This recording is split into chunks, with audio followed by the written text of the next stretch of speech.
Ladies and gentlemen, hello, welcome back to looking at another Nerf blaster on the channel. My name is Luke Triton and today we are looking at the Modulus ECS-10. In this series we look at Nerf blasters and we decide whether it's worth buying them if you don't have one already.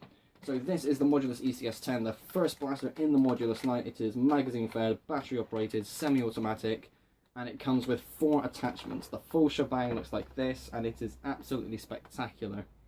There's only one thing I don't like about this blaster and we'll get to that in time.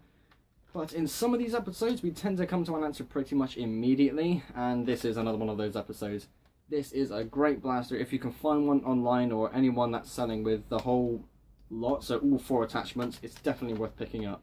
These shouldn't be too expensive. I didn't pay too much for my one, but obviously prices vary depending on where you go.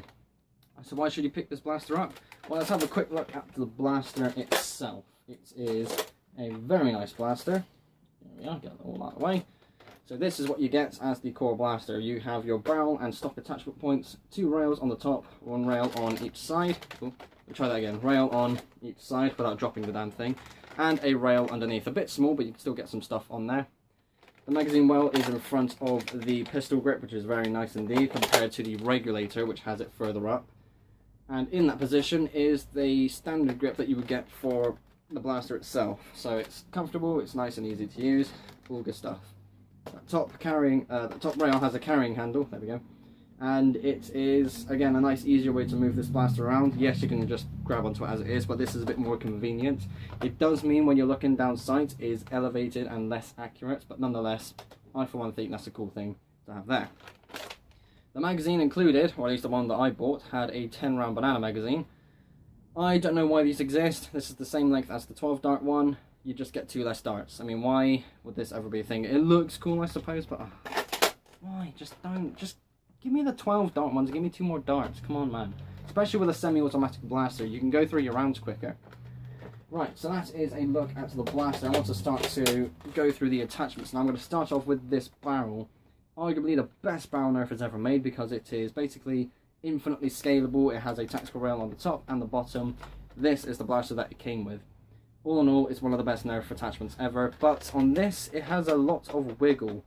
That is awful, but it's understandable why, because if I try and show you, as you can see this section here, that's actually, it might be better if I took this off, so you can see, you know what that looks like, yeah?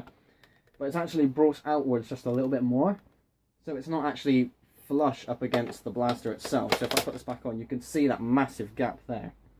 Not good, not ideal, but style points, I suppose, I don't know. So yeah, it's definitely a cool attachment. The next one is another scope. I am alright with this scope. It's absolutely tiny, but I like that there's a smaller scope. For smaller blasters, something like this would be more appropriate. For example, if you're going to use a Recon Mark II, you don't want that massive long sniper scope taking up all that space on the handle. So something smaller would be obviously a lot better. If you do have your longer scope, you could attach this onto the side and go for a shorter range look, which is actually very cool. Again, side rails are amazing. So yeah, there is that one. If you actually, let me quickly put that onto here. This is the problem that I mentioned earlier. If you wanted to put a sight on this tactical rail, you can't actually use it because, again, there's, well, I say that, you can only just see some space between that scope. But because of that elevated rail, it's pointless. All in all, it's a nice looking scope though. Not something you would use a lot. If you're going to go full sniper with a blaster, you won't be using this one, let's be honest. Another attachment that it comes with is a grip. Just a good old lightweight grip. Comparing this one to the one that comes with the Retaliator. Is that the new Recon? I think it's called the Retaliator. I don't have one. But yes, this is just a good old grip. It feels very light. If you were to squeeze this, you can tell that it's hollow. But I love this one because not every grip should have a gimmick to it.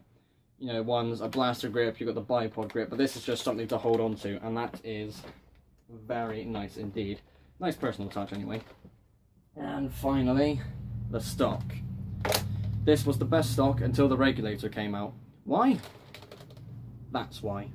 It is the same as the Recon stock, but the only difference is you can insert magazines this way. So if I take this one out, you can actually attach that into there. With the Recon stock, you can only fit a 6-dart magazine sideways, but this is now so much better. The only reason why you wouldn't run one of these is if you don't have a regulator. It's plain and simple. All in all, when you look at everything you see here, you are getting the full shebang, or at least if you want one, you should get the whole thing. It is a lot of fun. It's one of the best blasters to buy to introduce yourself to the Nerf hobby. You can mix and match as much as you want, and it is just a hell of a lot of fun. I also love that this is semi-automatic as well. I prefer full auto, but with that semi-automatic fire rate, you have a lot more control of the darts that you're firing, and it just makes firing this a lot easier, a lot more fun as well. So yes, as I mentioned at the beginning of the episodes, we look at blasters and we decide whether it's worth buying them. Yes, you should buy one of these. I don't know how many people are willing to sell these because these are great blasters, but again, if you go online or you know someone who's having a garage sale or whatever, but if you find one, and especially if it comes with all the attachments, ask about it because it's brilliant. So yeah, there we go. Nice, easy episode. There's nothing else I should really cover. Actually, I do need to cover a few more things, something I didn't actually say. So there are a few other things I need to bring up. This is another good blaster for a reason. A good blaster for another reason. There we go. God, I'm too excited. So this actually feels very comfortable. The stock isn't the longest stock ever, but it's at a length where bigger and smaller users alike can feel comfortable with this. If you look at the pistol grip, it's got all these spacings and it's specifically styled. Even though I've got my hand on it, it's not crushing my hand, it's not pinching or anything. That's actually really comfortable, a bit deceitfully comfortable. This front grip as well, it's nice to hold on to. You know how that feels, and even with the attachment you have that choice, which is really nice. You've also got this flip sight, which is pointless because you can't line anything up with the top rail anyway, because that's where your sight's going to be. But yes, those are all the extra details that I should have mentioned earlier. All in all, great blaster. I absolutely recommend this if you don't have one already. Ladies and gentlemen, thank you all ever so much for watching. Be sure to like and subscribe if you haven't already. I will see you all in the next episode. Bye.